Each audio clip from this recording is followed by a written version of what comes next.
You're waking up with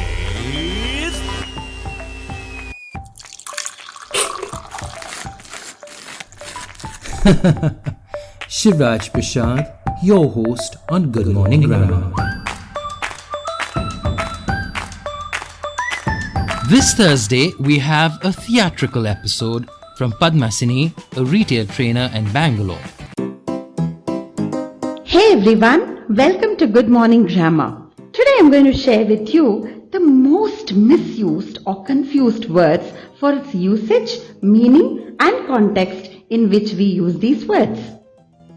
Let's now see a few words wrongly understood not only for its meaning but also for its usage.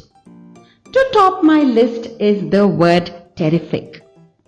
You look at your girlfriend and say, "Hey, you look terrific in this blue dress." And your girlfriend is overwhelmed with joy for this wonderful compliment of yours. Alas, the truth is, terrific is a negative word in the true sense and means causing terror or fear. But during the course of the years, terrific took a turn and changed its meaning to a positive connotation. Hence, in the colloquial sense, now terrific means great, something that is extremely good or wonderful. Terrible and terrific, both these words have emerged from the parent word terror. While terrific moved on to become a positive word, the poor terrible terribly got stuck to being a negative word. Okay, let's move on. My next word is ultimate. You all know the meaning, right? Ultimate means end of, last, final. But ultimate is also used to denote something that is best or paramount. For example, "Hey, your last episode with actor Abhay Deol, kya yaar, ultimate tha." Right? Okay. Now for our next set of words. Words with prefix like dis and un. Right? Like disarm, disinterested, disqualified, disabled, disbelief. So these words can be quite confusing. The judge was disinterested in the case. What is disinterested now? Was he uninterested? No, he was disinterested. What's that? That means the judge was unbiased or neutral in this case. Similarly, we have some more words like disarm and unarm, right? Like while unarm means not to have possession of any weapons, disarm means to take away the weapons and unarm them. So we'll have to be very careful while using these words. Similarly, we have unqualified, which means not having necessary skill or knowledge to do a particular task. Whereas disqualified means to take away or to snatch away from someone the right to do or to be part of something.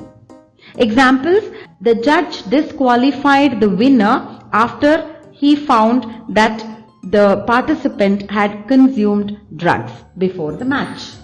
The next example may be the participant was unqualified for running the marathon. To summarize, the un and dis prefixes, when used with adjectives, gives the meaning of not. Examples: honest, right? If you are not honest, then you can use dishonest. So he is not honest.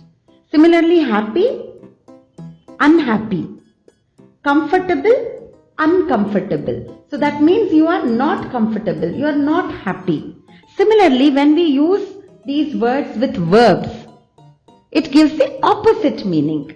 Like for example, when you say appear. So the opposite of appear is disappear. Agree, disagree. This is the rule for using dis and un. There are some troublesome words like manners and mannerisms, there and there, here and here, complementary and complementary, conscience and conscious, principle and principle, and so on. So beware while writing an email for these typos as they all have different meanings. Recently, I was discussing these words with my friend and told him, here all these words amuse me. They are so funny and entertaining. My friend quipped, Arey yaar, they aren't amusing, they are bemusing. See, while I used the word amuse, he used the word bemuse. So which one do you think is the right word to describe these words, amuse or bemuse? Do get back to us with more words if you have come across. We are all ears.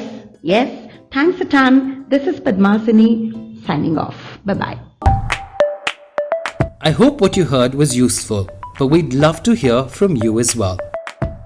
You too can feature on any episode by sending in your request or feedback with a voice message on WhatsApp on +91 962 547 5442 or via email at shivraj@brevis.in. We'd be happy to read out your message here or even play it on an entire Friday special episode. Have a good day and stay tuned for another fresh episode of Good Morning Grammar.